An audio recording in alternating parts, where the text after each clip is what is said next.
तो अब हम लोग पढ़ेंगे सामान्य जानकारी भारत के बारे में। देखिए, सबसे पहले भारत जो है ये उत्तरी गोलार्ध में है, और भारत जब स्टार्ट होता है, जैसे आपको ये भारत का है, ये भारत है, तो भारत जहाँ से स्टार्ट होता है ऐसे, तो भारत का यहाँ जो है, फिर यहाँ कहाँ तक फैला हुआ है, फिर यहाँ से लेकर के यहाँ कहाँ तक फैला हुआ है, इस बात को यदि जानते हैं तो भारत उत्तरी गोलार्ध में सबसे पहले है। इसके बाद भारत जो है 8 डिग्री 4 मिनट से 37 डिग्री 6 मिनट उत्तरी अक्षांश और 68 डिग्री 7 मिनट से 97 डिग्री 25 मिनट पूर्वी देशांतर के बीच में फैला हुआ है। संपूर्ण भारत का अक्षांशीय विस्तार जो है वो 6 डिग्री 4 मिनट से 37 डिग्री 6 मिनट उत्तरी अक्षांश के बीच में है। यानी भारत का जो आपको इधर अंडमान निकोबार द्वीप समूह में ये 6 डिग्री 7 मिनट मिलेगा, और 37 डिग्री 6 मिनट जो है ये आपको जम्मू कश्मीर के लेह लद्दाख जहाँ पर है उससे ऊपर मिलेगा। भारत का क्षेत्रफल जो है वो 32,87,263 वर्ग किलोमीटर है, और इस प्रकार से क्षेत्रफल की दृष्टि से भारत विश्व में 7वां बड़ा देश है, जबकि जनसंख्या के दृष्टिकोण से यह विश्व का दूसरा सबसे बड़ा देश है। इससे एक देश बड़ा है जिसका नाम है चीन। क्षेत्रफल की दृष्टि से भारत में बड़े देश हैं, रूस है, कनाडा है, चीन है, संयुक्त राज्य अमेरिका है, ब्राज़ील है, ऑस्ट्रेलिया है, और 8वां बड़ा देश है अर्जेंटीना। तो आपने देखा पहले नंबर पे रूस था, 2 नंबर पे कनाडा था, 3 नंबर पे चीन था, 4 नंबर में संयुक्त राज्य अमेरिका था, 5 में ब्राज़ील था, और इसके बाद 6 में ऑस्ट्रेलिया था, 7वां अपना भारत है, और 8वां है अर्जेंटीना। भारत का क्षेत्रफल संपूर्ण विश्व के क्षेत्रफल का 2.42% है, जबकि इनकी जनसंख्या संपूर्ण विश्व के जनसंख्या का 17.5% है। पूरा विश्व की जनसंख्या का 17.5% है। ये 2011 की जनगणना के अनुसार है। जनसंख्या की दृष्टि से विश्व के 8 बड़े देश हैं। अब देखिए जनसंख्या की दृष्टि से पहला है चीन, 2 नंबर पे भारत, 3 में संयुक्त राज्य अमेरिका, 4था में इंडोनेशिया, 5वां में ब्राज़ील, 6ठा में पाकिस्तान, 7वां में बांग्लादेश, और 8वां में रूस है। भारत का उत्तर से दक्षिण में जो विस्तार है, यानी भारत जो है उत्तर से दक्षिण ऐसे सीधा सीधी जो है ये आपका कितना है, तो कहा गया कि ये 3214 किलोमीटर है। भारत उत्तर से दक्षिण 3214 किलोमीटर है, और पूरब से पश्चिम यानी ऐसे ऐसी भारत जो है 3214 किलोमीटर, फिर ऐसे पूरब पश्चिम जो है ये आपका हो जाएगा 2933 किलोमीटर भारत की लंबाई। भारत की स्थल सीमा की लंबाई जो है ये 15,200 किलोमीटर है। स्थलीय सीमा यानी ज़मीन वाला जो सीमा होगा, बाउंड्रीज होगा, वो 15,200 किलोमीटर है। और इसके बाद इनकी जो तटीय सीमा है वो 7516.6 किलोमीटर है। परंतु मुख्य भूमि की तटीय भाग की लंबाई जो है ये आपको 6100 किलोमीटर पड़ता है। लेकिन मुख्य भूमि की यदि हम लंबाई बात करें ये 6100 किलोमीटर पड़ेगा। इसके बाद भारत की जलीय सीमा या समुद्री सीमा से संबंध 7 देश हैं। भारत का जो समुद्री सीमा है उससे 7 देश सटे हुए हैं, और पहला है जैसे पाकिस्तान, मालदीव, श्रीलंका, बांग्लादेश, म्यांमार, और इसके बाद आपको थाईलैंड, इंडोनेशिया, ये सब भारत के जलीय सीमा से सटे हुए देश हैं। भारत की जल एवं स्थल सीमा से लगे देश, जल और स्थल दोनों से लगा हुआ देश कौन सा है, तो बांग्लादेश है, म्यांमार है, और पाकिस्तान है। ये 3 देश हैं जो जल और स्थल दोनों से सटा हुआ है। भारत का सबसे दक्षिण का जो बिंदु है, यानी सबसे नीचे यदि जाएंगे तो आपको इंदिरा पॉइंट मिलेगा, जो कहाँ है, निकोबार द्वीप समूह में है। अंडमान निकोबार द्वीप जिसको कहते हैं वहाँ है। पहले इसका नाम पिगमिलिया पॉइंट था। अंडमान निकोबार द्वीप समूह को पहले पिगमिलिया पॉइंट कहा जाता था। यह भूमध्य रेखा से 876 किलोमीटर की दूरी पर है।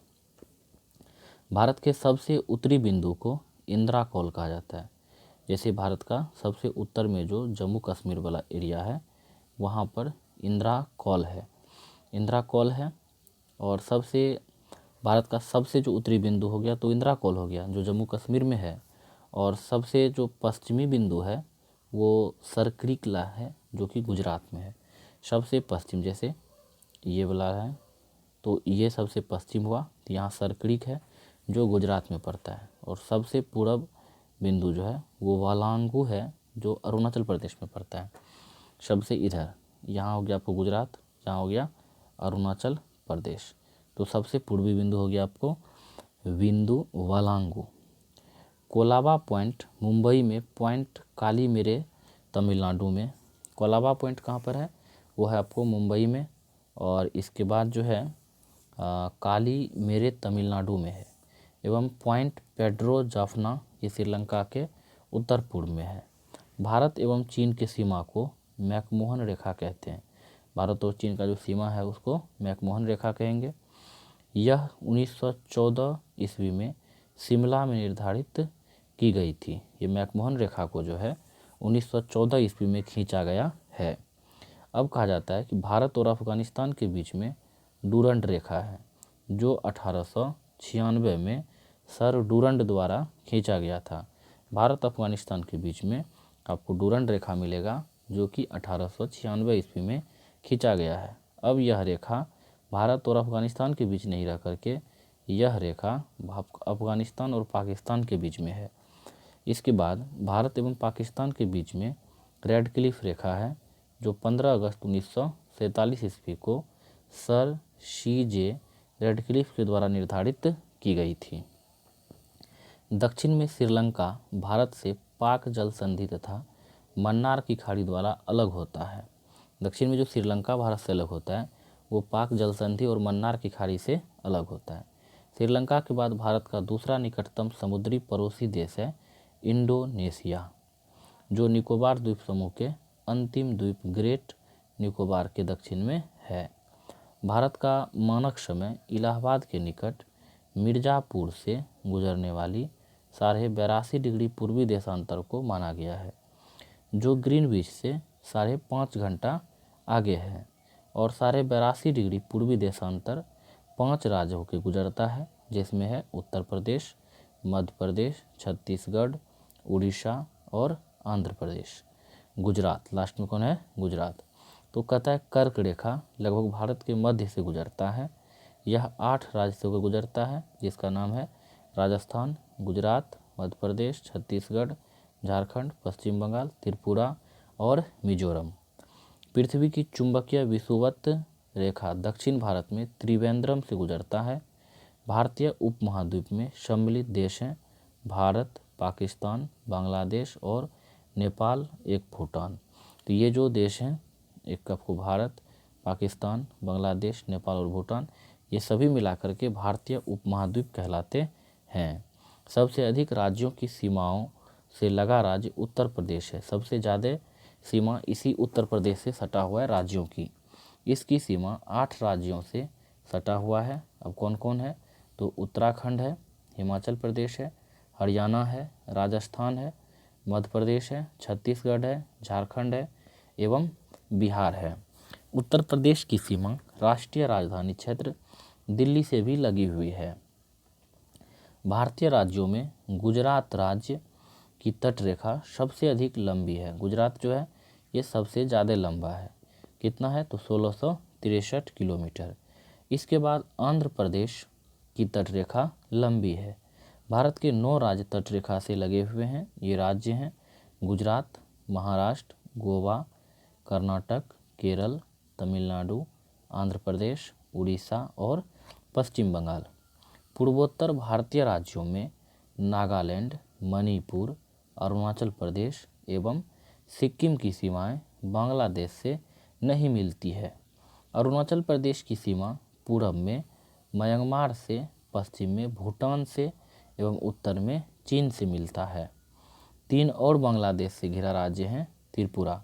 आप देखें 8 राज्यों से घिरा था उत्तर प्रदेश, अब 3 राज्यों से घिरा हुआ है। 3 और बांग्लादेश से घिरा राज्य है त्रिपुरा। 3 तरफ से ये बांग्लादेश से ही घिरा हुआ है।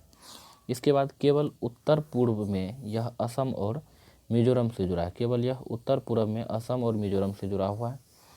संकोश नदी असम एवं अरुणाचल प्रदेश के बीच सीमा बनाती है। एक नदी है जिसका नाम है संकोश, ये आपको असम और अरुणाचल प्रदेश के बीच में सीमा बनाती है। यांग्याप दर्रे के पास ब्रह्मपुत्र नदी भारत में प्रवेश करती है। जोजिला दर्रे का निर्माण सिंधु नदी द्वारा, शिपकिला का निर्माण सतलज नदी के द्वारा एवं जरेपला का निर्माण तीस्ता नदी के द्वारा हुआ है। जम्मू कश्मीर के लद्दाख क्षेत्र में स्थित काराकोरम दर्रा में भारत का सबसे ऊंचा दर्रा 5624 मीटर है। यहाँ से चीन को जाने वाली सड़कें बनाई गई है। इसके बाद कहा जाता है कि राष्ट्रीय राजमार्ग लेह को जोजिला दर्रा होते हुए कश्मीर घाटी से जोड़ता है। बुरजिला दर्रा श्रीनगर से गिलगित को जोड़ता है। बनिहाल दर्रा से जम्मू से श्रीनगर जाने का मार्ग गुजरता है, जो कि जवाहर सुरंग में स्थित है। तुजू दर्रा मणिपुर, भारत और म्यांमार को जोड़ता है। शिपकिला दर्रा शिमला से तिब्बत को जोड़ता है। जीवित जर पुल मेघालय में पाया गया है। नोट: मेघालय के खाड़ी जनजाति के लोग रबर ट्री नामक पौधे के जड़ों का अनुवर्धन कर इन्हें जल धारा के आर पार सुदृढ़ पुलों में रूपांतरित कर देते हैं, जिसे जीवित पुल कहते हैं। तो इस प्रकार से जीवित पुल आपका मेघालय में मिलेगा। 3 अर्धचंद्राकार समुद्र तट कन्याकुमारी में मिले हैं। भारत में रामेश्वरम के निकट धनुषकोडी और श्रीलंका में तेलाय मन्नार के बीच समुद्र में डूबी प्रवाल द्वीप की एक रेखा है। जाफना तमिलनाडु क्षेत्र श्रीलंका से एलिफेंटा दर्रे द्वारा जुड़ा हुआ है। तो इस प्रकार से हम लोगों ने इसको पढ़ा। Thank you for watching.